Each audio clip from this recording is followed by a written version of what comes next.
There you go. So I thought I'd just make a quick video on what it's like to have a dog in the back of a Model 3. And as you can see, it depends on the dog that you have. So on the Model 3, obviously, you don't have the boot because it goes around the glass.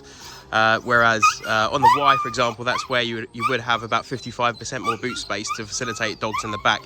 So with the Model 3, unfortunately, you do have to sacrifice the rear row. We've got a lovely Tibetan Terrier Frida here, not behaving. We've set up, essentially, we've put, Frida, it's okay. Shh, Frida, it's fine, it's fine. So, minus the dog noise, we do have a cushion underneath. And we put like my car cover there. Right, okay, fine. I'm gonna go around the other side. We've got a sheet, like this is my car cover. And then Frida. We've got the car cover. Then we've got okay, this is not going well, I'm sorry guys. So now my hand's been bitten. Got the car cover here, and that wraps around. You can actually fold the seats down in the Model 3 and then clip them back up, and then it kind of clips into where the clip of the seat is. So that's kind of covering the back with this silver sheet. Apart from that, we have this sort of, I don't know, just like throw over. Then we've got the dog bed that kind of wraps around the seats here. You could buy one specific for Tesla, you could get others that are like just general like this one. And then they clip around the backs of the seats. We then also have the ISOFIX seating for the seat belts, which is right there. And a lot of people don't actually notice that you actually have that on the car. So you've actually got one right in the middle, and then that feeds obviously onto the seatbelt because you do need to be tied in at all times. And that's really how we do it. We've been to the Lake District in it, worked out fine. And we're just about to go up to Norfolk now. So yeah, fingers crossed it will go well. And she'll calm down once we get going.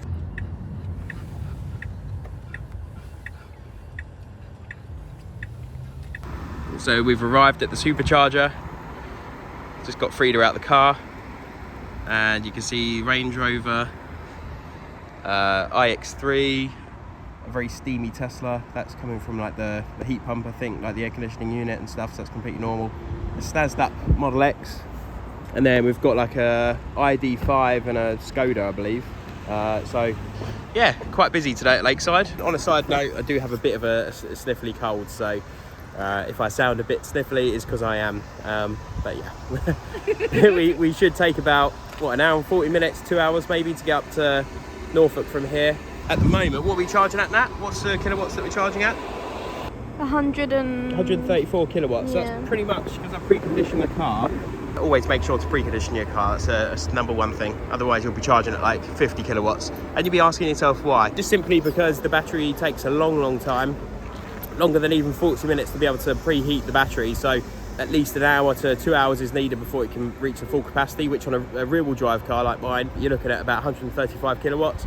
Otherwise, you're looking at about 250 peak, which would only be about 0 to 10% on the long range of the performance cars. It's really those cars only that could benefit from the 250, which is a bit of a misconception, but that's kind of how it is. And it's a smaller battery with the rear-wheel drive, so you don't need as much charge to begin or power into the car, because it will charge around that 40-minute mark in general anyway. So that's enough of me talking. Let's get on the road and go up to Norfolk. Yay, spin! Sit, back up.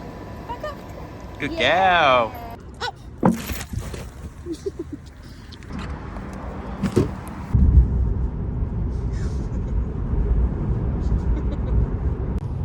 So as you can see, she's settled down a bit more now.